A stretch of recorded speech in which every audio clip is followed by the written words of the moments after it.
Lula começou as indicações aos ministérios. A pasta da economia será dividida em 3 ministérios. E ontem, o ex-prefeito de São Paulo, Fernando Haddad, foi anunciado como novo ministro da Fazenda, o que já vinha sendo especulado desde o início da transição. Mas o mercado financeiro esperava um perfil mais técnico para ocupar a pasta, para enfrentar os desafios econômicos do país nesse cenário de pós-pandemia.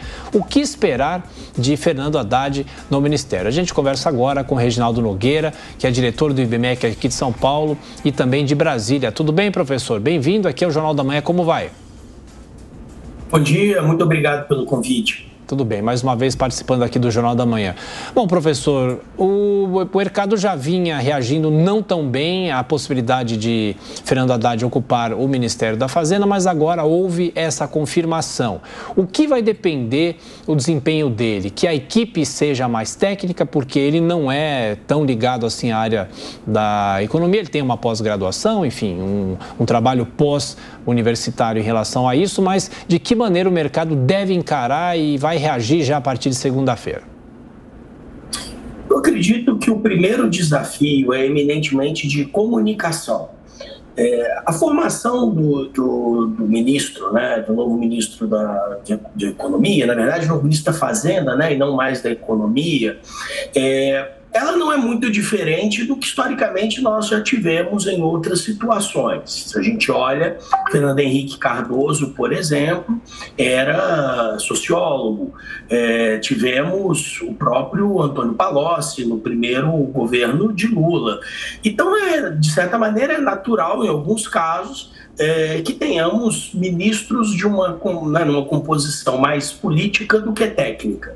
Mas, junto com isso, é importante que haja uma equipe técnica robusta que possa vir com ideias que tranquilizem o mercado, como eu disse, principalmente no momento em que há falhas claras de comunicação sobre para onde vai o governo, especialmente do ponto de vista fiscal. Eu acho que esse é, de largada, o principal desafio do novo ministro, não só dele, mas do próprio presidente eleito, de reforçar que, na verdade, tudo isso que a gente ouviu aí nas últimas semanas, que aponta para um grau de irresponsabilidade fiscal um pouco temeroso, que isso, na verdade, é um desencontro, que haverá um rumo e que, na verdade, teremos aí a manutenção de uma política de controle de gastos no país. Bom, na sequência, o Zé Maria Trindade, nosso comentarista nesse sábado, faz a pergunta para o professor Reginaldo Nogueira. Zé Maria. Pois não. Professor, eu queria a sua avaliação sobre essa experiência do governo do presidente Jair Bolsonaro em unificar ali vários ministérios, um superministério, controlando toda a área econômica, né? E afins, como no início o Ministério do Trabalho, Previdência, né? Planejamento, que é muito importante na área econômica, e da Fazenda. O que o senhor achou? O senhor gostou da ideia dessa centralização ou essa descentralização é melhor? Eu acredito que houve um trabalho bem positivo, especialmente no que se refere a controle de gastos. Se a gente olha, né, no momento aí em que a gente passou pela pandemia, estamos entregando aí o final de 2022 superávites primários. Eu acho que esse é um ponto que precisa ser destacado.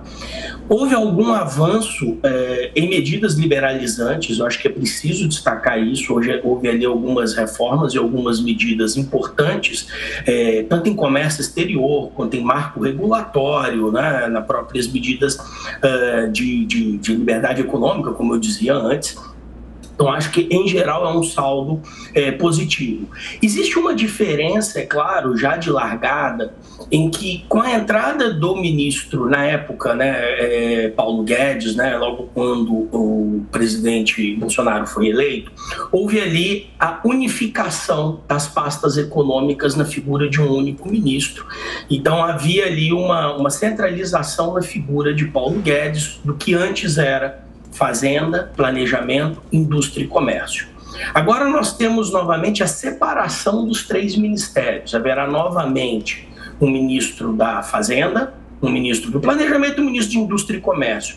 Isso muda, inclusive, o papel do ministro da Fazenda. Isso muda o papel e o diálogo do sistema econômico e de toda a equipe econômica. Naquele momento, quando houve a unificação dos 3 ministérios na figura de Paulo Guedes, ficava muito claro que a figura que poderia falar sobre a política econômica e daria o norte da política econômica era exclusivamente o ministro da Economia.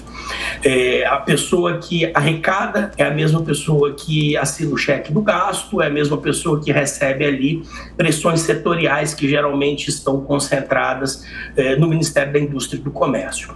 Isso agora muda. Isso significa, e aí dessa maneira é fácil até entender, porque talvez os ministros sejam mais políticos e menos técnicos, pelo menos o primeiro escalão, porque isso vai envolver mais negociação política. E aí por isso é importante que haja uma equipe técnica por baixo, muito robusta, para garantir que o direcionamento do que temos tido aí de política econômica, principalmente desde o governo Temer, né, da aprovação da PEC do teto dos gastos, depois a aprovação da reforma da Previdência, a própria lei complementar 273 de 2020, né, que acabou controlando o crescimento da despesa de pessoal.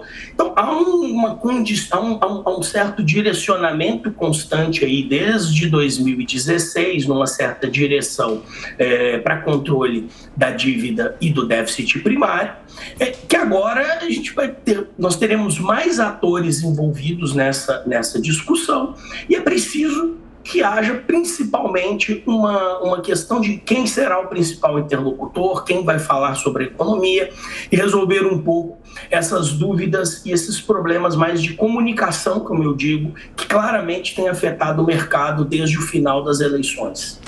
Professor Haddad vai precisar recompor aí as expectativas que foram impactadas aí pelas falas do futuro presidente eleito, né, o Lula, sobre a âncora fiscal. Vai ser um desafio para Haddad agora acalmar o mercado financeiro, que andou bem ressabiado esses dias, essa semana aí, até porque não tinha esse nome para compor a pasta. E daqui para frente? O primeiro ponto de agora em diante, primeiro é uma discussão mais clara sobre o que é a PEC da transição e o impacto que isso terá sobre o próprio equilíbrio da PEC a PEC do controle do teto dos gastos e o controle da dívida pública. É importante lembrar, eu acho que é isso que o novo ministro está fazendo, o novo presidente, toda a nova equipe econômica não pode esquecer que a dívida pública brasileira é de quase 80% do PIB.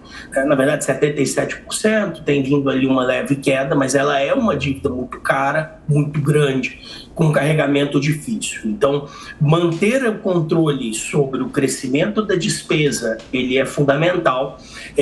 Eu acho que, de novo, é importante que a gente tenha agora um movimento claro sobre o que representa a PEC da transição, se isso vai significar efetivamente que estamos trocando um superávit primário.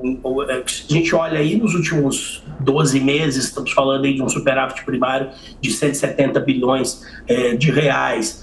Com a PEC da transição, esse superávit ele é zerado, novos gastos ou efeitos negativos sobre a arrecadação advindos de um crescimento menor ou de uma situação geopolítica mais complicada, já colocam o país numa situação de déficit primário novamente, com possibilidade de crescimento da dívida pública. Então, tudo isso precisa ser muito claro para toda a equipe econômica e isso precisa ser colocado de maneira transparente para o mercado, de que o problema é entendido e que será tratado de maneira responsável. Eu acho que essa é a maior ansiedade de todos os envolvidos no mercado no momento. Professor, só para a gente fechar a nossa conversa, em relação ao furo do teto, né? Como que isso se dá no dia a dia para conseguir pagar, principalmente o auxílio, que é a grande discussão desde o fim do período eleitoral, principalmente? Como que se dá no dia a dia? Quais os valores que vão para o cálculo, né, fora do teto, extra-teto? primeiro momento, a discussão sobre a PEC era sobre os valores referentes ao Bolsa Família ou Auxílio Brasil, né? E a manutenção dos R$600 ao invés dos R$400. Então, é claro que no orçamento, conforme havia sido encaminhado, os recursos provisionados, eles possibilitavam R$400, não 600. Então, é claro que havia ali a necessidade de alguma coisa em torno de 60 a 70 bilhões de reais para o próximo ano, como forma de garantir a promessa dos R$600.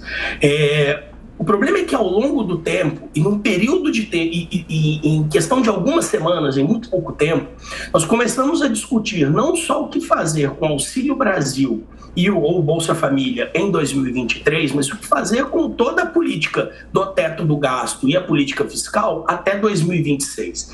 Eu acho que esse foi o momento que acabou assustando um pouco o mercado, no qual se quis discutir uma PEC de 200 bilhões de reais, muito superior ao valor necessário para a manutenção do Auxílio Brasil em R$600, não só para 2023, mas até 2026, né? O que claramente incluiria outras despesas não muito claras e uma discussão um pouco vaga ainda sobre um novo arcabouço fiscal que entraria no lugar da PEC do teto dos gastos. O problema disso é que essa é uma discussão importante, relevante, que precisa ser feita com muita calma. Não dava para que ela fosse feita em 2, 3 semanas, no meio de uma Copa do Mundo, com vários feriados, com um Congresso que está encerrando aí suas atividades e um novo Congresso vai entrar no próximo ano.